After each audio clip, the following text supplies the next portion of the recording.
안녕하세요. 오늘도 사연살롱을 찾아주셔서 감사합니다. 저는 50대 초반 여자입니다. 여기 사연을 보내시는 분들 모두 마찬가지인 심정이시겠지만 제가 살다 이런 사연을 쓰게 될 줄은 차마 생각도 못했네요. 아니, 실은 적게 되더라도 남편 때문에 적을 줄 알았어요. 사실 고백하자면 남편이랑은 사이가 멀어진 지 꽤 되었거든요. 남편과는 젊은 시절 대학 선배의 소개팅 주선으로 만나게 되었어요. 우연히 선배와 이야기 나누는 걸 길 가다 본 남편이 선배에게 저를 소개시켜 달라고 해서 시작된 만남이었죠. 사실 그때 저는 연애에 별다른 흥미도 없었고 주선해준 선배도 개인적으로 친했던 사이는 아니라서 소개팅이 좀 꺼려졌지만 선배의 간곡한 부탁으로 가벼운 마음으로 나가게 됐어요. 그러다 보니 아무래도 나간 자리에서도 남편에게 별다른 흥미도 설렘도 없었죠.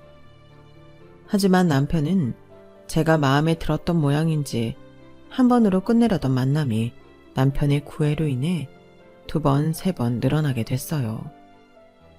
처음에는 이리저리 휘둘리듯 만나다가 몇 번 만나다 보니 첫 만남에서는 발견 못했던 장점들도 보이고 워낙 이야기를 많이 나누다 보니 알게 모르게 정도 들어서 생각보다 만남이 오래 지속되었어요. 이성적인 설렘은 없어도 사람 자체는 호감이다 보니 점점 주변에서도 만나보라는 얘기가 많이 들려오더라고요. 얘, 그만하고 이제 호영씨 좀 받아줘. 만나는 주면서 마음은 안 받아주는 거. 그것도 너 좋다는 사람한테 못할 짓이다. 여자는 결국엔 자기가 좋아하는 사람보단 자기를 좋아해주는 사람을 만나야 행복하대. 그렇게 너 좋다는 사람 언제 또 만나겠어. 그만 좀 튕기고 이제 그만 만나봐. 만나보고 별로면 헤어지면 되잖아. 그동안 저 좋다는 사람이 없었던 건 아니지만 그렇다고 남편처럼 적극적으로 대시하는 사람은 처음이기는 해서 주변의 조언에 점점 마음이 약해지더라고요. 이런 제 마음을 눈치챘는지 어느 날 남편이 해온 고백에 마음이 혹해 고백을 받아주면서 이 질긴 인연이 시작되었죠. 남편이랑은 2년 정도 연애를 했어요. 요즘 젊은 사람들은 20대는 온전히 즐기고 30대나 되어야 결혼을 할까 말까 하던데 저 때는 거의 대학 졸업하면 결혼으로 가는 루트라 저 역시 졸업하고 나니 결혼 수순을 밟는 게 당연하다고 느껴졌고 그때 옆에 있었던 게 남편이라 자연스럽게 남편과 결혼 준비를 하게 됐어요. 남편은 그때까지만 해도 저한테 지극정성을 다했거든요. 민정아, 우리 이제 연애 그만하고 결혼하자. 내가 평생 행복하게 해줄게. 어렸던 저는 참 그런 말 한마디에도 쉽게 행복해지는 사람이었죠. 물론 남편이 저를 그렇게 아끼고 사랑해줬음에도 결혼에 대한 불안감이 아예 없었던 건 아니었어요. 그땐 워낙에 저희 부모님 세대부터 시댁살이는 고되다는 것을 옆에서 보고 자라왔고 그게 당연하게 여겨지던 시대여서 시부모님이 어떤 분들일까에 대한 두려움도 워낙 컸거든요. 내가 결혼을 해보니까 말이야. 좋은 남편에 좋은 시댁까지 갖는 건 말도 안 되는 욕심이야. 너는 남편이 그렇게 너한테 잘하는데 시댁까진 바라지 마라. 그것만 해도 큰 행복이야. 저보다 일찍 결혼을 한 친구들도 시댁에 관해서는 진작에 체념한 상태더라고요. 그래서 큰 기대 없이 예비 시댁에 인사를 드리러 갔죠. 어느 정도 예상했던 것처럼 어머님은 저에게 호의적이진 않으셨어요. 아들이 아내를 너무 좋아하면 시어머니가 그 꼴을 보기 싫어서 며느리를 더 못 견딘다니 그게 딱 저한테 해당되는 말이더군요. 누가 봐도 눈에서는 꿀이 뚝뚝 떨어지는 남편을 보면서 어머님은 못마땅한 표정으로 싫은 소리를 아끼지 않으셨어요. 에휴, 난 호영이 쟤가 하도 좋다 좋다 그래서 뭐 얼마나 대단한 애를 데려오나 했더니만 길 가다 아무나 붙잡고 데려와도 저 정도는 되겠네. 엄마, 무슨 소리예요. 우리 민정이 같은 여자는 전국 팔도를 뒤져도 민정이밖에 없는데. 훅 끼고 있네. 당장 내가 어디서 한 명 데려와봐. 어허, 당신은 참 며느리 되려 앞에서 못하는 소리가 없네. 내가 보기엔 참 선하고 참해 보이는데 뭐가 문제야? 아들이 좋다면 된 거지 왜 이리 말이 많아? 듣는 사람 기분 안 좋게. 안 그러니 아가야? 처음 뵌 날부터 시작된 시어머니의 불평불만 속에서도 꾹 참을 수 있었던 건 저를 아가라고 따뜻하게 불러주시던 아버님의 미소 덕분이었어요. 저를 못 잡아먹어 안달이 난 것 같은 어머님과는 달리 아버님만은 저를 당신 딸 보듯 귀하게 대해주셨죠. 내가 고운 딸을 갖는 게 꿈이었는데 이 사람이 아들 복이 있는 사람이라 꿈을 못 이뤘지 뭐냐. 이번 생엔 영영 못 이룰 꿈이겠거니 포기하고 살았는데 지금 보니 그 꿈은 우리 며느리가 다 이뤄주겠네. 하유, 이 사람아. 며느리랑 친딸이랑 같아? 왜? 다른 집 보면 친딸보다 며느리가 훨씬 낫던데. 친딸들은 속만 썩이고 걱정시키는 게 한둘이 아니야. 차라리 이렇게 싹싹하고 착한 며느리를 집에 들이는 게 낫겠더라고. 당신도 애 그만 구박하고 잘 좀 해줘. 결국엔 친아들, 친딸보다 남는 건 며느리야. 지 자식 귀하면 남의 자식 귀한 줄도 알아야지. 아우, 그래도 팔은 안으로 굽는다고. 내 눈엔 내 자식이 더 아깝고 잘나 보이는데 뭘 어떡하라는 거예요. 어머님이 아무리 저한테 딴지를 거셔도 저한테 크게 와닿지 않았던 건 그럴 때마다 아버님이 적극적으로 나서서 방어를 해주셨기 때문이었어요. 기분이 나쁘고 서러울 만한 타이밍에 아버님이 치고 들어와 어머님을 나무라 주시니 제 속에 나쁜 감정이 쌓일 틈도 없이 금방 털어내지더라고요. 어머님이 부리는 심술 정도는 다른 시댁에서도 다 부린다고 생각하니 아버님이라도 이런 분이 계신 곳에 시집을 간다는 게 행운처럼 느껴질 정도였어요. 민정아, 너 인사드리고 왔다며. 시댁 분위기 좀 어때? 걱정 많이 했잖아. 네가 말했던 대로 어머님은 뭐 내가 뭐가 그렇게 마음에 안 드는지 트집 잡느라 바쁘시더라. 남편이 하도 날 좋게 말해놔서 내가 대단한 줄 알았다나 뭐라나. 아, 정말 시자 붙은 것들은 다 왜 그 모양이래? 처음 본 자리에서 그게 무슨 기분 나쁜 소리야. 너도 시댁살이 보통은 아니겠다. 그치, 나도 어느 정도 각오는 하고 있어. 뭐 이 문제로 헤어진다 해도 내가 더 좋은 남자를 만날 수 있을지 몰라도 더 좋은 시댁을 만날 거란 보장도 없으니까. 걔가 뭔 소리야. 니네 남편 같은 사람이 어딨다고. 난 오히려 반대라고 보는데 그래도 남편이 너한테 죽고 못 사는데 중간 역할은 좀 잘해줄 것 같네. 아, 사실 그날은 남편보다는 오히려 아버님이 중재를 많이 해주셨어. 어머님한테 그런 소리 좀 하지 말라고 하시면서. 나도 귀한 집 딸이라는데 울컥할 뻔했잖아. 그때부턴 어머님도 태도가 좀 누그러지셨던 것 같아. 와, 진짜? 아버님이? 그럼 최악은 아니네. 야, 어떤 집은 어머님보다 아버님이 더 난리인 집도 있어. 근데 아버님까지 난리잖아? 그런 집은 진짜 시집가면 안 되는 집이래. 노인네들 나이 들면 고집 장난 없잖아. 그런 시아버지 있으면 나중에 나이 들어서 며느리 등골 다 빼먹는다더라. 그 집은 남자들이 괜찮은 집 아닌가 보네. 진짜 너도 이런 복은 있나 보다. 그래? 네가 보기에도 그래? 당연하지. 우린 아버님도 별로야. 어머님보단 덜한데 어머님이 나한테 뭐라고 하면 꼭 옆에서 얄밉게 한마디씩 툭툭 던지듯 거든다. 어떨 땐 그게 더 열이 확 받아. 근데 네 편 들어주는 아버님이라니. 너도 전생에 나라를 구했나 보다. 다행이다. 나도 어머님 그랬는데 아버님 뵙고 나니까 시집 못 갈 집은 아니다 싶더라고. 그래. 사실 남편들만 중재 잘해도 아내들이 고생 덜 하는데 그런 걸 할 줄 아는 남편이 없으니. 아버님이 중재해 주시면 너무 감사하지. 그리고 너 그거 알아? 남편들이 결국엔 아버지 따라가는 거? 니네 남편이 그날 중재할 틈이 없었어도 아버님 하시는 거 보면 나중에 안 시켜도 알아서 그렇게 할걸? 원래 결혼할 집에서는 아버지 보란 말 있잖아. 아들이 나중에 아빠처럼 된다고. 그러네. 나 혼자 생각할 땐 그냥 다행이다 정도만 생각했는데 너희랑 이야기하고 나니까 더 안심된다. 내심 불안했었는데 고마워. 고맙긴. 결혼 선배라서 해줄 수 있는 말은 다 해줄 테니까 고민 있으면 언제든 이야기하라고. 그렇게 저는 주변 친구들의 부러움 속에서 결혼을 했어요.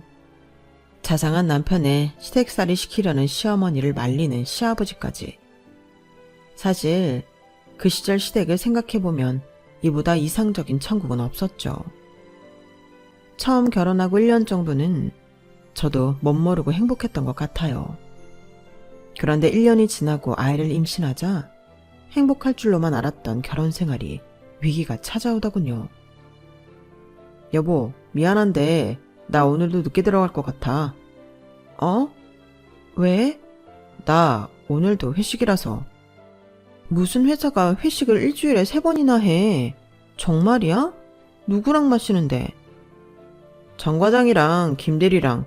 저번처럼 새벽에 들어갈 정도는 아니고 셋이서 가볍게 한잔하면서 일 얘기 좀 하다가 들어가려고. 아니, 친한 사람끼리 술 마시는 게 무슨 회식이야. 그런 건 회사에 있을 때 하면 되잖아. 꼭 퇴근하고 술 마시면서 해야 돼? 임신한 아내 내버려 두고? 내버려 두긴 뭘 내버려 둔다는 거야. 여보, 나 지금 당신이랑 애 먹여 살리려고 이렇게 열심히 사는 거잖아. 술 마시는 게 아니라 일하는 거라니까. 남자들끼리 술 주고받으면서 유대감 쌓아 놓으면 서로 일거리 물어다 주고 사회생활에 얼마나 유리한데. 당신이 임신해서 예민한 건 알겠는데 뭘 알지도 못하면서 나를 임신한 아내 버려두고 술 마시러 다니는 논팽이 취급은 하지 말아주라. 그건 나에 대한 모독이야. 일은 나도 애 낳고 나면 복직할 거야. 내가 일 못하는 동안 당신 좀 힘든 건 알겠지만 지금은 나도 몸도 마음도 너무 힘들 때라고. 친정도 멀리 있고 몸은 점점 무거워지는데 도움받을 사람은 당신밖에 없어. 나 좀 신경 좀 써주면 안 돼? 내가 당신한테 그런 소리 들어야 할 정도로 당신을 신경 안 쓴 건 아닌 것 같은데? 왜 나쁜 사람을 만들지? 여보, 우리 이제 부부야. 연애할 때 생각하고 내가 일일이 다 떠받들어 모시고 살 거 기대하면 안 돼. 우리 이제 애 생길 텐데 전우애로 살아야 하는 거야. 이러다 애 낳고 밀려나는 기분 느끼고 그러면 나 정말 곤란하다. 뭐라고? 내가 뭐 많은 거 바래? 술 약속 좀 줄일 수 있는 건 줄이고 나랑 시간 좀 보내달라는 건데 그게 그렇게 어려워? 내가 언제 떠받들어 모시고 살아달라 했어. 아, 어쨌든 안 되는 건 안 되는 거야. 나도 처자식 먹여 살리려면 사회생활엔 충실해야지. 나 바빠. 끊는다. 오늘 약속은 취소 못하니까 그런 줄 알아. 가뜩이나 임신해서 호르몬 때문에 사소한 일에도 기분이 오락가락 하는데 남편까지 말이 안 통하니 정말 미치겠더라고요. 잡은 물고기한테 밥 안 준다는 말이 있듯이 연애 때만큼 공주대접을 바란 건 아니었는데 저를 무슨 공주대접 못 받아서 환장한 사람 취급을 하며 제 작은 부탁을 거절하는 남편이 너무 이해되지 않았어요. 말로만 듣던 그 잡은 물고기가 된 기분은 상상 이상으로 비참하더라고요. 그날 남편과 연애하던 시절 사진을 보며 펑펑 울다 잠들었네요. 2년이나 만나고 결혼했는데 내가 그동안 알고 지내던 사람이 맞나 싶기도 했고요. 저를 더 힘들게 했던 건 주변의 반응이었어요. 뭐라고? 니네 남편 그런 사람 아니었잖아. 어떻게 사람이 하루아침 만에 그렇게 돌변해? 네가 뭐 잘못한 거 아니야? 잘못은 무슨 잘못. 내가 애 임신한 게 잘못이야? 임신해서 혼자 있기 몸도 불편하고 힘드니까 좀 바로 퇴근해서 옆에 있어달라고 한 게 잘못이야? 아니, 그게 잘못은 아니지. 나는 그런 뜻이 아니라 그냥 사람이 갑자기 그렇게까지 변한 게 이해가 안 되니까. 혹시 둘이 사이가 안 좋아졌다거나 한 건 아닐까 싶어서. 연애 때 남편이 하도 잘했다 보니 다들 이런 하소연을 하면 저한테 문제가 있었던 거 아닌가 하는 생각을 하는 것 같더라고요. 그런 대화 패턴이 몇 번 반복되고 나니 저도 더 이상 어딘가에 하소연을 하고 싶지도 않더라고요. 남편에게 속상하고 서운한 감정은 쌓여가는데 어딘가 말하고 풀 데도 없으니 부정적인 감정은 점점 쌓여만 갔어요. 임신하는 내내 외롭고 우울했지만 그래도 아이를 낳고 나니 행복감이 밀려오더라고요. 그동안 힘들긴 했지만 이렇게 예쁜 아이를 만나기 위해서라면 한 번 더 겪을 자신도 있다 싶을 만큼 인생에서 가장 기쁜 순간 중 하나였어요. 하지만 기쁨은 생각보다 오래가지 않더라고요. 임신했을 때 싸웠던 건 싸웠던 것도 아니라는 생각이 들 만큼 다시 남편과의 전쟁이 시작되었어요. 솔직히 임신했을 때 남편의 방치를 견딜 수 있었던 건 그래도 이 사람이 아이를 낳으면 좀 달라지지 않을까? 라는 생각 때문이었어요. 임신이야 저 혼자 제 몸으로 하는 거라지만 아이는 자기 새끼이기도 하니 예뻐서라도 전처럼 집에 잘 안 들어오거나 하는 일은 없을 줄로만 알았죠. 제가 알던 남편은 자상하고 사랑이 많은 남자였으니까요. 그 정도 겪어봤으면 저도 그 사람을 좀 꿰뚫어 봤어야 했는데 저는 제 결혼이 실패한 결혼이고 남자 보는 눈이 없었다는 사실을 받아들이기 힘들었던 것 같아요. 그래서 그때도 계속 과거의 남편의 잔상만 쫓으면서 남편이 달라질 거라고 믿었던 거죠. 하지만 아이를 낳고 난 뒤 육아라는 벽에 부딪히자 남편의 방치는 더 심했음 심했지 나아지지는 않았어요. 아니, 이제 집에 나 혼자 있는 것도 아니고 애도 있는데 이제 좀 제깍제깍 들어와서 애도 봐주고 해야 하지 않아? 나 하루 종일 사람 하나 안 만나고 집에서 애만 보고 있자니 너무 힘들어. 어차피 당신 퇴근해도 몇 시간밖에 못 보는데 그 짧은 시간 동안만이라도 애 좀 봐주면 어디가 덧나니? 아, 여보, 그만 좀 해. 언제까지 애 가지고 이럴 거야? 남편이 돈 벌어오면 아내 역할은 뭐야? 집안일 안 밀리게 제때 잘하고 애 잘 키우고 그게 아내가 하는 일이잖아. 여자들 결혼하면 이렇게 사는 거 모르고 결혼했어? 결혼하기 전까지 내가 그렇게 공주님 대접해줬으면 이제 그만 바랄 때도 됐잖아. 당신이 지금 아가씨 때랑 같아? 내가 돈을 안 벌어다 주는 것도 아니고 따박따박 잘만 벌어다 주는데 왜 이렇게 바라는 게 많아? 아니, 당신만 이래? 나도 지금 애 때문에 일 잠깐 쉴 뿐이지 엄연히 직업이 있는 사람이야. 그래서 뭐, 애 두고 복직이라도 하게? 대신 키워줄 사람은 있고? 남편이 그렇게 말하는데 할 말이 없었어요. 사실 저는 간호학과를 나와서 취직한 지 2년도 안 돼요. 결혼을 한 케이스였기 때문에 다시 복직을 한다고 해도 처음부터 다 새로 배우는 마음으로 해야 했어요.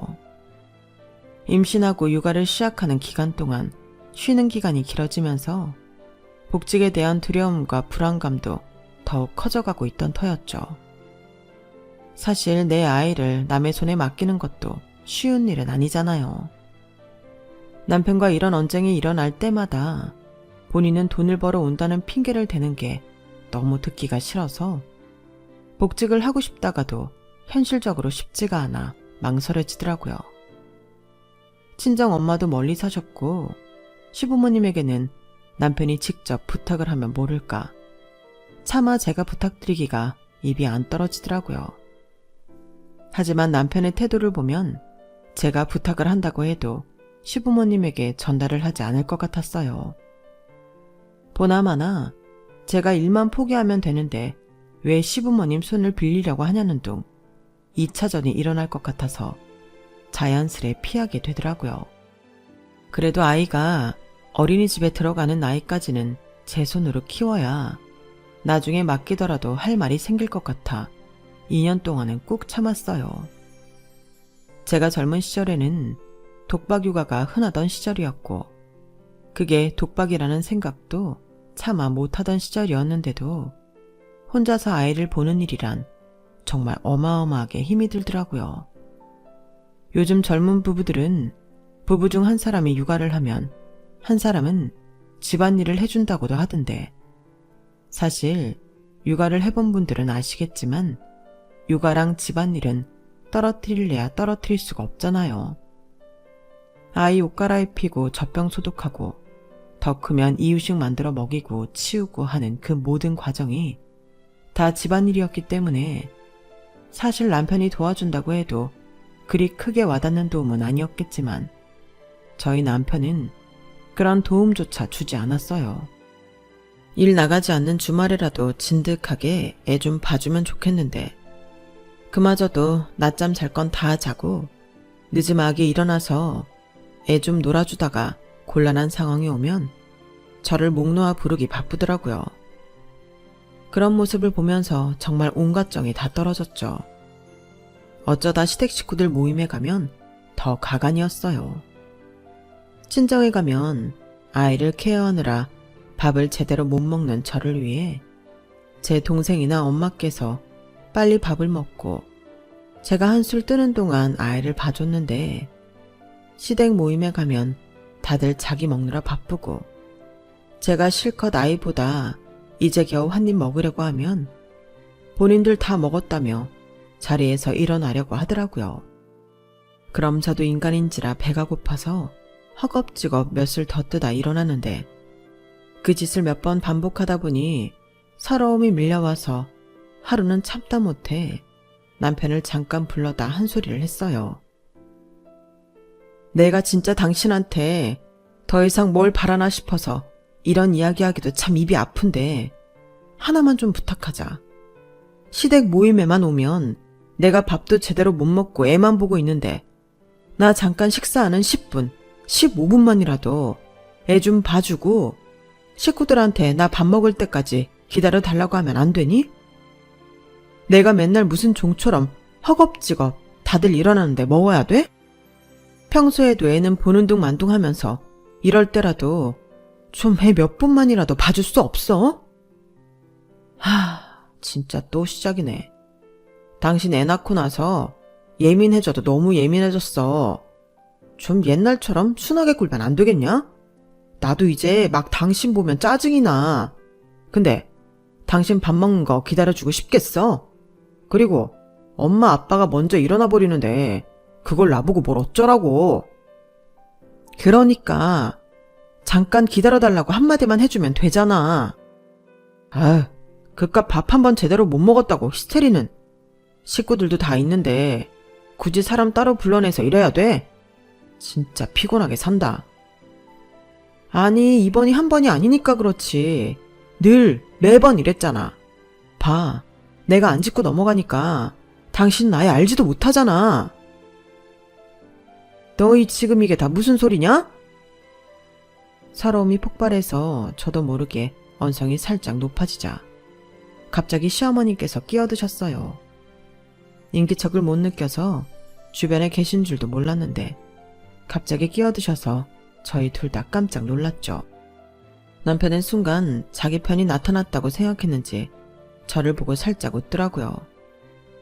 그때는 저도 너무 당황스러워서 머릿속이 하얘졌었는데 다시 생각하면 그 표정을 떠올리는 것만으로도 피가 거꾸로 솟을 정도로 얄미운 표정이었어요. 갑작스러운 시어머님의 등장으로 희비가 갈리는 가운데 갑자기 딱 하는 소리와 함께 남편 고개가 앞으로 확 꺾이더군요. 깜짝 놀라서 상황 파악이 살짝 느려졌는데 시아버님이 남편 뒤통수를 세게 때리셨던 거였어요. 야 이놈아, 마누라 속을 세상에 얼마나 썩였으면 마누라가 이렇게 역정을 내. 내가 너 결혼해서 이렇게 살라고 가르치든 너 이러는 거 네 엄마랑 내 욕 먹이는 거야.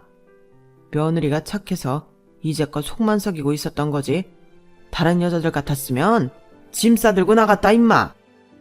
아, 아버지. 그렇다고 갑자기 이렇게 때리시는 게 어딨어요. 이제 저도 애 아빠인데. 애 아빠가 돼서 애도 안 보는데 무슨 애 아빠야? 애 새끼지. 며느리 하는 소리 들어보니 너 평소에도 이러고 사는 것 같은데 제정신이냐? 가장이면 가장답게 식구들한테 버팀목이 돼줘야 할 거 아냐. 마누라 가슴에 한 맺히게 해서 노년에 잘 사는 놈을 내가 한 놈도 못 봤다. 이 한심한 놈. 그 나이 먹고 뭐가 중요한지도 모르고 귀한 마누라 밥도 맘 놓고 못 먹게 해? 아버지, 그런 게 아니라요. 시끄럽다. 지금 네 얘기 들어봐야 다 변명밖에 안 되지. 며느라, 이리 와 보거라. 네, 아버님. 제 앞에 펼쳐진 상황에 기분이 참 얼떨떨했어요. 평소에도 아버님이 잘해주시긴 했지만 이렇게까지 적극적으로 제 편을 들어주실 줄은 몰랐거든요. 아버님은 저를 조용한 구석으로 데리고 가셔서는 사과하셨어요. 내가 자식 하나 잘못 키운 죄로 너를 고생시켰구나. 너도 너희 집에선 귀하게 키운 딸일 텐데 이런 대접 받게 해서 미안하다. 저렇게 가르친 적은 없는데 어쩌다가 내 면목이 없구나. 아니에요, 아버님. 저는 오히려 아버님이 이렇게 지금 제 마음 알아주시는 것만 해도 너무 감사한걸요. 사소한 부부싸움이지만 팔은 안으로 굽는다고 당신 아들 편 드시는 게 보통이실 텐데 이렇게 제 편 들어주셔서 오히려 몸둘 바를 모르겠어요. 아니, 섭하게 그게 무슨 말이냐? 이 집에 시집 온 이상 너도 내 딸이지. 네, 비록 아무리 잘해준다고 한들 친정아빠만큼 잘해주진 못하겠지만 비어있는 친정아빠 대신이라고 생각해주렴. 나도 이왕이면 며느리가 의지할 수 있는 시아버지가 되고 싶구나. 아버님, 그렇게까지 말씀해 주시다니 정말 감사해요. 저는 고등학생 때 친정아빠께서 돌아가셨거든요. 그래서 아빠의 빈자리를 느끼고 살 때가 종종 있었는데 먼저 그렇게 말씀해 주시니 정말 감사했어요. 남편과 싸우고도 친정에 쉽게 말하기 힘들었던 이유 중 하나가 제가 결혼하고 동생과 둘이 지내는 엄마께서 괜시리 제 걱정을 할까봐였어요. 아빠께서 일찍 돌아간 게 엄마 탓도 아닌데 엄마는 늘 저희에게 미안해하고 당신의 결혼을 실패한 결혼이라고 생각하시곤 했거든요. 늘 저희에게는 결혼을 꼭 잘하라고 말씀하셨고 늘 하시던 그 말씀 때문에 저를 사랑하는 남자를 택한 것도 있었어요. 그러니 그 선택이 틀린 선택인 것 같다고 어찌 말할 수 있었을까요? 자식도 있는 마당에요. 그런 와중에 시아버님이 이렇게 힘을 보태주시니 아직은 결혼 생활 더 이어나가 볼만하겠다 싶더라고요. 그날 이후로는 문득 생각해보니 언젠가부터 시어머니의 심술도 완전히 사라져 있더라고요. 티는 내지 않으셨지만 아버님 덕분인 것 같았어요. 시댁 식구끼리 모여 밥 먹을 때도 남편에게 눈치를 팍팍 주셔서 시댁 모임 때도 맘 놓고 밥을 편하게 먹을 수 있었고 시댁 모임이 아니더라도 전보다는 아이를 보는 저를 배려하고 노력하는 모습들이 보이더라고요. 여보, 혹시 다시 일 시작하고 싶으면 이야기해. 우리 부모님이 애 좀 봐주겠대. 어머, 정말이야? 공부한 거 아까운데 할 수 있을 때 하라고 하시네. 생각 있으면 언제든 이야기 달라셔. 나는 당연히 생각 있지. 안 그래도 곧 한진이 어린이집 들어가잖아. 슬슬 알아보려고 했는데 너무 잘 됐다. 도움을 요청하기도 전에 아이까지 먼저 나서서 봐주신다고 하니 정말 천군만마를 얻은 것처럼 든든하더라고요. 늘 감사하고 죄송한 일들 뿐이니 시댁에는 날이 갈수록 충성을 다해 잘해드릴 수밖에 없었어요. 아이를 봐주시는 것도 너무 감사해서 제 월급의 절반 가까이 용돈으로 드린 것 같아요. 돈을 버는 것도 중요했지만 저는 커리어를 이어나가는 게 중요한 시점이었고 시부모님 덕분에 아이도 믿고 맡길 수 있었으니 돈을 많이 들이는 건 아깝지 않았어요. 간호사가 3교대 근무이다 보니 스케줄이 중구난방인데도 아이를 잘 봐주셔서 너무 감사할 따름이었어요. 제가 직접 일을 해서 돈을 벌게 되니 별다른 죄책감 없이 오로지 제 돈으로 잘해드릴 수 있어서 마음도 편했어요. 그렇게 2년쯤 지나니 감을 잃었던 간호사 생활도 슬슬 감이 오더라고요. 아이 키우는 것도 행복했지만 일을 하면서 오는 행복도 무시는 못하겠더라고요. 물론 간호사 일이 워낙 힘든 일이라 일이 즐겁기만 하진 않았지만 보람 있는 일이었고 배워가는 재미도 있어서 제가 쓸모있는 인간이 된 기분이 드는 게 참 좋았어요. 그런데 그때쯤 청천벽력 같은 소식이 들리더군요. 여보, 우리 아버지가 위암 중기래. 뭐라고? 아버님이? 당장 수술할 수 있는 병원이 없어서 큰일이라네. 아니, 재작년에만 해도 아무것도 없었는데 1년 검진 미뤘다고 이럴 수가 있는 거야? 중기면 수술 얼른 잡아야 할 텐데. 잠시만 기다려봐. 내가 알아보면 우리 병원에서 암 전문 선생님한테 최대한 빨리 수술 받을 수 있을 거야. 정말? 안 그래도 그런 혜택이 있을 것 같아서 빨리 알아봐 주라. 고마워 여보. 고맙긴 아버님이 남이야. 나한텐 친정 아빠 같으신 분인데 얼른 낫기만 해드릴 수 있다면 뭐든 해야지. 저는 그 길로 친하게 지내던 의사 선생님께 수소문해서 저희 병원에서 암으로 가장 유명하신 의사 선생님께 수술 날짜를 최대한 땡겨서 일정을 받아냈어요. 제가 소식을 전하자 시댁에서는 고맙다고 난리가 났죠. 아버님도 눈물까지 글썽이면서 제 손을 잡더라고요. 고맙구나. 정말 고마워. 내가 살면 다 네 덕이다. 아니에요 아버님. 수술 잘 받고 오세요. 위절제술 하고 나면 당분간 일상생활이 많이 불편하실 거예요. 제가 옆에서 잘 돌봐드릴 테니까 걱정 마세요. 최대한 수술 날짜를 땡겼다고는 해도 기간이 좀 남아있어서 저는 그동안 암에 좋다는 음식이나 영양제 등을 챙겨드렸어요. 그런 노력들에도 불구하고 수술을 받을 때쯤 되어서 암이 다른 장기에 전이가 되었다는 안 좋은 소식을 들어야 했죠. 우선 잘라낼 수 있는 부분은 잘라내고 항암 치료를 추가로 들어가야 하는 상황이었어요. 수술은 다행히 성공적으로 끝났지만 퇴원 후 케어가 필요한 상황이라 제가 오프인 날 틈틈이 아버님 상태를 체크하고 간병을 해드리러 갔어요. 아무도 시키지 않았음에도 마음에서 우러나와 한 행동이었죠. 어떻게든 꼭 낫게 해드리고 싶었거든요. 그런데 문제가 생겼어요. 아버님이 아프셔서 그런지 남편의 태도가 다시 묘하게 달라지더라고요. 애도 아닌데 뭐라 할 사람이 없어졌다고 생각하는 건지 남편은 본인 부모님이 아파서 고생을 하는 건데도 제가 쉬는 날까지 포기해가며 간병하는 걸 너무 당연하게 생각하는 것 같더라고요. 제가 아버님 뵈러 시댁에 다녀오자고 하면 가까운 거리임에도 본인은 피곤하니 잘 다녀오라고 저 혼자 보내기 일쑤였어요. 저도 처음엔 왜 제가 혼자 가야 하나 싶어서 안 갈까도 생각 많이 했지만 마음에 너무 걸리더라고요.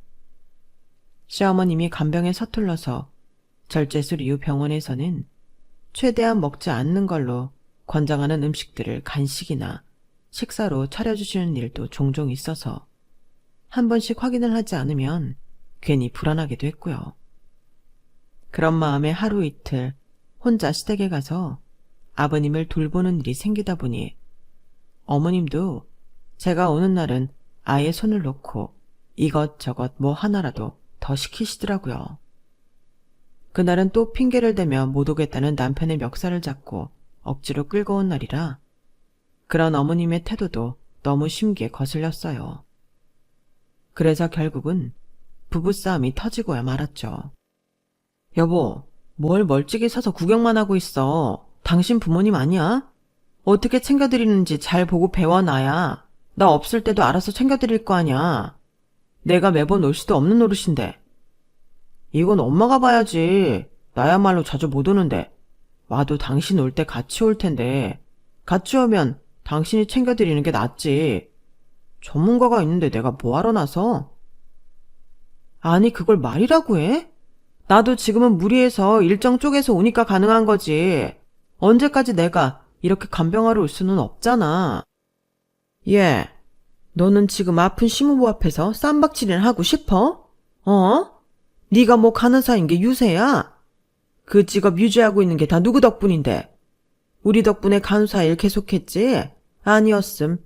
너 그냥 주부로 살았을 거 아니니? 근데 이제 와서 시부모 아픈 거 좀 봐준다고 생색질이니 생색질은? 어머님, 무슨 말씀을 그렇게 하세요? 제가 생색 낼 것 같으면 이렇게 자주 오지도 않아요. 그동안 아버님께 너무 감사한 일이 많았어서 어떻게든 도움되고 싶어서 이러고 있는데 어떻게 말씀을 그렇게 하실 수 있어요? 갑자기 어머님까지 끼어들어서 남편 편을 드시니 시아버님이 정정하실 때 교통 정리를 하시기 전 결혼 초가 떠오르더군요. 그때 바로잡지 않았더라면 평생 이러고 살았을 거 생각하니 눈앞이 아찔했어요. 그때 아버님께서 저희 싸우는 소리를 듣고는 남편에게 따라 나오라는 손짓을 하더군요. 아, 진짜. 남편은 꼭 학생 주임 선생님한테 끌려나가는 철없는 남고생처럼 짜증 어린 티를 팍팍 내며 아버님을 따라 나갔어요. 그 모습을 보니 몇 년에 걸쳐서도 선뜻 결심이 안 서던 이혼 결심이 갑자기 확 들더라고요. 아버님께는 따로 도움을 드리는 한이 있더라도 저런 인간과는 평생 살 자신이 들지 않았어요. 두 사람이 방으로 들어가고 어머님과는 어색하게 앉아있다가 한참을 지나도 나오지 않길래 그만 됐다고 말리기 위해 방 쪽으로 다가갔어요. 방문을 미처 닫지 못해서 살짝 열려있는 방문 사이로 대화 소리가 들렸어요. 아버님 목소리에 화가 뚝뚝 묻어있길래 이번엔 또 얼마나 호되게 혼나고 있나 들어보려고 귀를 갖다 댔는데 뜻밖의 내용이 들렸어요. 이 어리석은 놈아, 생각을 해봐라. 네가 지금 마누라한테 잘만 하면 너 아플 때도 이렇게 안 해주겠니? 애초에 우리가 제 마음에 든다고 한 이유가 뭔지 잘 생각을 해봐라. 부모 한쪽이 없으니 자기 부모 돌볼 에너지를 우리 쪽에 더 쏟을 수 있어서잖니. 게다가 직업도 간호사고 누구 하나 아플 때 이렇게 도움받을 수 있는 게 얼마나 좋냐. 너 간병인 돈 주고 고용하면 얼마인지 알기나 해? 손주 제일 귀여울 때 하루 몇 시간만 봐주고 용돈은 용돈대로 뜯어내고 무상 간병도 받고 이 얼마나 좋은 아내이자 며느리냐. 너는 저런 순진하고 멍청한 애 비위 하나 제대로 못 맞추고 살아서 나중에 이런 대접 받기나 하겠어? 봐라. 내가 조금 잘해주고 자기 편 들어준다 생각하니까 아주 충성을 다 바치지 않냐. 으이구, 이 멍청한 놈. 좀만 잘해주면 저런 애들은 남편한테도 껌뻑 죽을 텐데 아직도 연애 때 자존심 상했던 기억을 못 버려서는 아내 길을 이렇게 못 꺾어놔서 안달이냐? 야무진 바보를 데리고 왔으면 이용해 먹을 줄도 알아야지. 그 이야기를 듣는 제 심정은 뜻밖을 넘어 충격과 공포 그 자체더군요. 제가 결혼하고 가족의 연을 맺은 시댁 식구들 중 남편은 안 믿어도 시아버님만은 믿었는데 어떻게 진심을 다해 자신을 도와주고 있는 저를 저렇게밖에 표현 못하시는지 실망이 너무 컸고 배신감에 분노가 차올라서 손이 부들부들 떨렸어요. 그래서 그냥 방문을 쾅 열어 제껴버렸죠. 화들짝 놀란 눈으로 저를 바라보는데 참 우습더라고요. 그럼 그렇지. 아버님도 결국엔 절 이용해 먹으려고. 가족이 다 한통속이었네요. 어이쿠 깜짝이야. 며느라, 다 들었냐? 네, 아버님이 절 그동안 어떻게 생각해 오셨는지 다 들어버렸네요. 어떡하죠? 앞으로는 무상간병 못 받으셔서. 며느라, 그건 말이다. 이 자식이 하도 정신을 못 차리는 것 같으니 알아듣기 쉬우라는 차원에서 그렇게 말한 거지 절대 진심이 아니다. 그런 식으로 저급하게 말씀하셔야만 알아듣는 게 제 남편이라는 말씀이신 건가요? 그렇다면 더더욱 이 사람이랑 살기 싫은데요. 제 남편은요, 멍청해서 그렇게 말씀하시면 그 말이 진짜인 줄 알고 저 무시하려고 들걸요? 제가 그 꼴을 어떻게 봐요? 이때까지 참고 봐줬으면 됐지. 뭐라고? 당신 지금 말 다 했어. 보셨죠? 지금 자기가 무슨 상황에 처한 줄도 모르고 저한테 화내는 꼴 좀 보세요. 당신 이제 나한테 화낼 자격 없어. 우린 이제 부부 아니니까. 그게 뭔 소리야. 진짜 못 알아듣네. 나 너랑 이혼할 거라고. 전문 지식 살려서 어떻게든 당신 아버지 살려보려고 했는데 안 되겠다. 저렇게 순수한 사람 미용만 하려는 분 오래 사시게 해서 뭐해. 가끔 당신 어머님이 아버님 일찍 돌아가시길 바라는지 이상한 음식도 막 먹이시던데 그냥 어머님 바라시는 대로 일찍 돌아가시게 냅둬야지. 뭐야?